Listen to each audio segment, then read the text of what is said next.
औज़ुबिल्लाहिमिनश्शैतानिर्रजीम बिस्मिल्लाहिर्रहमानिर्रहीम।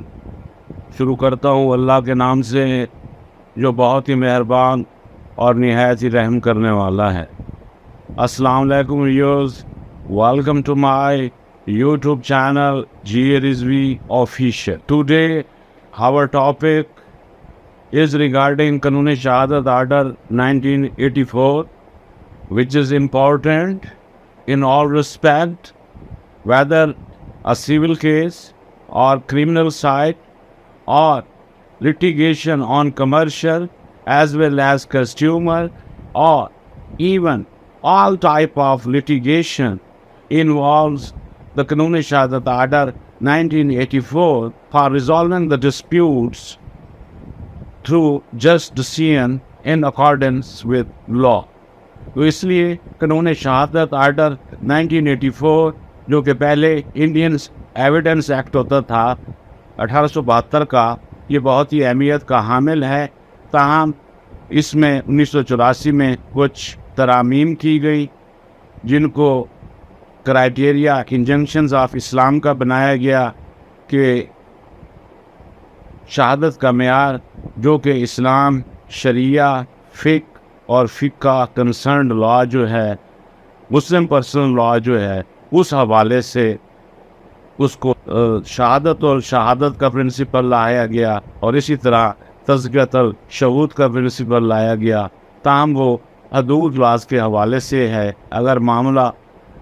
ताज़ीर के हवाले से है तो फिर उस इस्लामिक क्राइटेरिया की ज़रूरत। तो इसलिए आज हम अपने टॉपिक की तरफ आते हैं। जिस तरह हमने बर्डन ऑफ प्रूफ को शुरू किया हुआ है, तो आज हमारा आर्टिकल 118 है, क्योंकि पिछली दफ़ा रिकैप में हमने आर्टिकल 117 से शुरू किया था बर्डन ऑफ प्रूफ को, और ये कहा था कि ये बहुत ही इम्पोर्टेंट चैप्टर है और ये आर्टिकल 117 यानी 117 से लेकर 129 तक है, वेरी इम्पॉर्टेंट है। इसलिए हम इसको स्टेप बाय स्टेप करके ये जहाँ ज़रूरी हुआ वहाँ 2-4 सेक्शंस को कंबाइंड करके देखेंगे। और इसी तरह कुछ जो इसके आर्टिकल्स होंगे उनकी सिर्फ ताराना नज़र काफ़ी होगी, जो ज़रूरी हैं, जिनकी वज़ाहत ज़रूरी है, चाहे वो LLB का स्टूडेंट हो या भी किसी भी कॉम्पिटिटिव एग्ज़ाम के हवाले से बात हो, तो ये लेक्चर उसके लिए मुफीद साबित। तो आइए बात करते हैं अपने टॉपिक की। हमारा टॉपिक है burden of proof. Article relevant 118 है। आर्टिकल 118 की जो हेडिंग है वो ये कहती है ऑन हुम बर्डन ऑफ प्रूफ लाइज, कि बर्डन ऑफ प्रूफ जो है, बारे सबूत जो है, वो किस पार्टी पर होगा। अगर इसको मैं मज़ीद खोलूँ और एक आम फहम आदमी को समझाने के लिए अगर बात करूं बर्डन ऑफ प्रूफ की, बारे सबूत की, तो मैं ये कहूँगा कि ये वो मेयार है जो बुनियादी मेयार शहादत का, गवाही का, जो कानून के मुताबिक जिसको अदालतें एक्सेप्ट करती हैं कि कोई भी आदमी अगर जाकर अपना अदालत में कोई क्लेम देता है तो उस पर कानून उसको ये कहता है कि इस क्लेम को साबित करने के लिए आपके पास इस किस्म की शहादत होनी चाहिए, जिससे कोर्ट अपना जुडिशियल माइंड को अप्लाई करते हुए सेटिस्फाई हो जाए तो वो साबित मामला हो जाएगा और क्लेम उसके हक में होगा। तो इसी तरह बर्डन ऑफ प्रूफ ये बताता है कि अगर चाहे मामला सिविल हो या फौजदारी हो, दोनों में, क्योंकि ये बारे सबूत की बात करता है, प्रोसिक्यूशन को फौजदारी मुकदमात में बारे सबूत always on the prosecution to prove its case against the alleged accused beyond any shadow of doubt. और इसी तरह सिविल केसेस में एप्रिसिएशन ऑफ एविडेंस के हवाले से the principle of preponderance of evidence को देखा जाता है, और उसको समझने के लिए बर्डन ऑफ प्रूफ बहुत है। तो बर्डन ऑफ प्रूफ ये कहता है कि the burden of proof in a suit और प्रोसीडिंग, सूट सिविल को जाहिर कर रहा है कार्रवाई को, और प्रोसीडिंग क्रिमिनल प्रोसीडिंग्स को ज़ाहिर कर रही हैं। इस अगर दो अल्फाज की इन सेक्शन में बात करें तो इनकी इंटरप्रिटेशन हम इस तरह भी कर सकते हैं कि the burden of proof in a suit और proceeding lies on that person who would fail if no evidence at all were given on either side। कि अगर आम असूल ये है, जनरल प्रिंसिपल ये है, एज पर आर्टिकल 118 ऑफ कानून शहादत आर्डर 1984 कि अगर दोनों पार्टियां होती हैं किसी भी मुकदमे में, एक पार्टी वो जो अपना क्लेम लेके आती है और दूसरी पार्टी वो जो उसको डिनाई कर रही होती है। और इसी तरह प्रोसिक्यूशन, फौजदारी मुकदमे को देखें तो प्रोसिक्यूशन वो है जो मुल्ज़िम के ख़िलाफ़ चार्ज प्रूफ करने की कोशिश करती है और मुल्ज़िम अपना डिफेंस प्रूफ करने पे कोशिश में होता है। और इस तरह अब हम देख रहे हैं बर्डन ऑफ प्रूफ को, जिसकी पहली लाइन में ये कहा गया कि burden of proof in the suit or proceeding lies on that person who would fail if no evidence were given on either side। इसका मतलब ये है कि अगर ए ने बी के खिलाफ दावा कर दिया और शहादत ना आई इस पर, तो वो पार्टी इसमें फेल होगी जो अपना क्लेम दावा लेकर आई। इसको हम समझने के लिए इसमें आर्टिकल 118 में ही इसकी कुछ एग्जाम्पल्स दी गई हैं, इलिस्ट्रेशंस दी गई हैं। जब हम उनको देखेंगे तो बर्डन ऑफ प्रूफ आर्टिकल 118 वाज़े तौर पर, क्लियर अंडरस्टैंडिंग के तौर पर हम समझने के काबिल हो जाए। अब इसके बाद हम देखते हैं कि इन इलिस्ट्रेशन में हमारे पास पहली जो इसकी इलिस्ट्रेशन है वो ये है कि ए सूज बी, ए दावा करता है, सूज बी दावा करता है for land of which B is in possession, कि ए बी के खिलाफ दावा करता है और उस ज़मीन का जो कब्ज़ा है वो बी के पास, एंड विच जिसकी मुतल्लिक एज ए असर्ट्स, जिसकी मुतल्लिक ए ये दावा करता है कि that property was left to A को मिली थी by the will of C, B's father, कि ये प्रॉपर्टी तो ए का दावा है मुझे सी की तरफ से मिली है, उसकी जो विल थी, उसकी जो वसीयत थी, उस वसीयत के मुताबिक मैं इसका दावेदार हूँ, जबकि उस ज़मीन का कब्ज़ा, उस प्लाट का कब्ज़ा जिसके मुतल्लिक ए ने दावा किया हुआ है वो बी के पास है। तो जब ऐसी सूरत हाल में अगर दोनों तरफ से कोई एविडेंस नहीं आती तो देखना ये है कि कौन सी पार्टी लूज करती है। यहाँ ये बात समझने की ज़रूरत है कि if no evidence were given on either side B would be entitled to retain his possession, क्योंकि पोजेशन तो एडमिटेड था, पोजेशन तो उसके पास था ही था। ए ने जो दावा किया कि मुझे बी के बाप की तरफ जो कि सी था उसने वसीयत की थी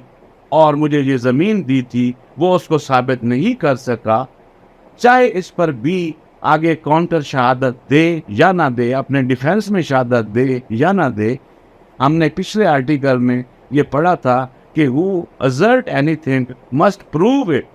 कि जो कोई दावा लेकर आता है इनिशियल बर्डन ऑफ प्रूफ उस पर होता है, अनलेस एंड अनटिल कि ऐसी सिचुएशन है कि बर्डन डिस्चार्ज होने की बजाय शिफ्ट कर जाए और दावा करने वाले के बजाय दावा जिस पर किया गया हो उस पर शिफ्ट हो। तो आम असूल ऐसा नहीं है, कुछ ऐसी सिचुएशन हो सकती है। बहरहाल हमने इस मिसाल को देखा जिसका नतीजा ये है कि therefore the burden of proof is on A. जिस तरह मैंने कहा कि बारे सबूत इस मुकदमे को, जिम्मेदारी इस दावे को जो ए ने बी के खिलाफ किया था इस मिसाल में, उस पर बारे सबूत ए पर था क्योंकि वो क्लेम लेकर आया था अदालत, बी तो नहीं आया। बी के पास तो ज़मीन मौजूद थी, वो उसके फ्रूट्स हासिल कर रहा था, वो उसको एंजॉय कर रहा था, उस पोजेशन को, उसके पास पीसफुल पोजेशन था। ए दावा लेकर आया कि ये ज़मीन जो है बी के बाप ने मुझे वसीयत में दी है, लेकिन साबित नहीं कर सका अगर दोनों तरफ से भी एविडेंस ना है। यहाँ समझाने का मकसद ये है कि बी एविडेंस दे या ना दे, ए की एविडेंस देने की जिम्मेदारी थी, और उस पर बर्डन ऑफ प्रूफ वाइज करता था कि वो साबित करता। इसी तरह हम अब इसकी एग्जाम्पल बी को देखेंगे, जिसमें ए सूज बी, ये जो है बी के खिलाफ दावा करता है for money due on bond, कि उसने दिला पाने का दावा किया। ए ने बी के खिलाफ रिकवरी सूट किया बॉन्ड की बुनियाद पर, कि प्रोनोट लिखा हुआ था, एक एग्रीमेंट था, रिटर्न था कि इसने मेरे पैसे देने हैं। तो उस लिए वो एक दावा लेकर आता है। मिसाल के तौर पर the execution of bond is admitted, इस पे एक फैक्ट ये है कि जो बॉन्ड है वो एडमिटेड है। एग्जीक्यूशन ऑफ बॉन्ड से मुराद है कि वाकई ही ए और बी के दरमियान पैसों की लेन देन के मामले में तहरीर हुई थी और एक बॉन्ड रिटर्न किया गया था जिसके गवाह भी थे, तो लिहाजा वो एडमिटेड है। बट बी सेज दैट, लेकिन बी ये कहता है it was obtained by fraud, लेकिन बी ये कहता है कि नहीं, ये फ्रॉड के जरिए लिया गया था, उस वक्त मुझे पता नहीं चला और इसने फ्रॉड के जरिए मुझसे दस्तखत करवा लिए और तहरीर बनवा ली, लिहाजा ये झूठा है। तो आगे देखते हैं ये मिसाल क्या कहती है। विच ए डिनाइज, लेकिन ए इसको डिनाई करता था। वो ये अदालत में चाहता है कि नहीं, इसने वाकई मेरे साथ तहरीर ये मुआहदा किया था और मुझसे पैसे दिए थे, वापस देने थे, या फलां चीज़ थी उसके बदले में पैसे देने थे। तो ये वाकई देखिए कि हमारे पास इन रिटन फॉर्म में बॉन्ड मौजूद है जो तहरीर हुआ है, कानून के मुताबिक हुआ है, क्योंकि एग्जीक्यूशन एडमिटेड थी कि दोनों के दरमियान बॉन्ड तहरीर है। तो आप आगे देखिए, if no evidence were given on either side, A would succeeded as the bond is not disputed and the fraud is not proved. पहली बात यह है कि हमने इस मिसाल में देखा कि बॉन्ड की एग्जीक्यूशन एडमिटेड थी और जो आगे डिफेंस लिया था बी ने कि नहीं, मैंने इसके पैसे नहीं देने, इसने फ्रॉड के जरिए मुझे दस्तखत करवाए। तो अगर इस केस में दोनों तरफ से कोई एविडेंस नहीं आती तो ए सक्सीड कर जाएगा, मुकदमा जीत जाएगा, क्योंकि उसका बॉन्ड की एग्जीक्यूशन मुआहदा होना तो साबित है, पैसों का लेन देन तो साबित है। लेकिन बी ने कहा कि मुझसे फ्रॉड किया गया है, बी जिसको डिनाई कर रहा है कि ये मुझसे फ्रॉड के जरिए बॉन्ड हासिल किया गया है, तो वो फ्रॉड को साबित नहीं कर सका। उसको चाहिए था कि वो फ्रॉड को साबित भी करता, ना सिर्फ मुंह से कह देना ही काफ़ी होता है, बल्कि उसे cogent and well confidence inspiring admissible evidence इसके रिबटल में लेके आनी थी, तो जाकर ही ए का दावा ख़त्म हो सकता था, अदरवाइज वो सक्सीड करते। बिकॉज क्योंकि burden of proof, therefore the burden of proof is on B who take a specific plea in case when bond, the execution of the bond is admitted, but defense of the B is that bond was executed and obtained by A from B on the basis of fraud, but regarding fraud no evidence was given by the B, therefore A was succeeded. तो हमने अपने इस मुख्तसर lecture में article 118 को देखा और इसमें हमने ये देखने के और समझने की कोशिश की कि बर्डन ऑफ प्रूफ किस पार्टी पर होगा, कौन से मामले में बर्डन ऑफ प्रूफ किस पार्टी पर शिफ्ट होगा या नहीं होगा। और जिस तरह हमने मिसालों में सिचुएशंस पढ़ी कि एक पार्टी अगर दूसरे के खिलाफ क्रिमिनल प्रोसीडिंग्स में आती है या सूट में आती है और दोनों तरफ से कोई एविडेंस नहीं आती, तो फेल वही होगा जो अपना क्लेम लेकर आया है। क्योंकि अगर दावे करने वाले के पास दावा लेके आया है, पहले हमने सिचुएशन में देखा, तो ए साबित नहीं कर सका, बर्डन ऑफ प्रूफ उस पर था, और दूसरे में बर्डन ऑफ प्रूफ बी पर था, वो साबित नहीं कर सका। तो इसका जो बेसिक प्रिंसिपल है, जो कभी स्टूडेंट्स को या किसी भी उम्मीदवार को उलझाने के लिए या उसका टेस्ट लेने के लिए एक प्रपोजिशन सी बना दी जाती है, जिस तरह ये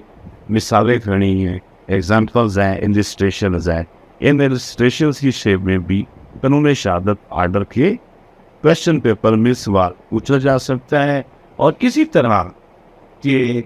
who would fail if no evidence at all were given on either side, इस स्टेटमेंट को भी बनाकर सवाल पूछा जा सकता है कि दोनों फ्री कैन की तरफ से अगर शहादत ना आए तो कौन सी पार्टी फेल होगी। वही पार्टी फेल होगी जो केस लेकर तो खुद अदालत में आई है लेकिन उससे मुतल्लिक कोई गवाही नहीं दे सकी, तो वो फेल होगा। तो इसके साथ ही हमारा ये टॉपिक ख़त्म हुआ। अल्लाह।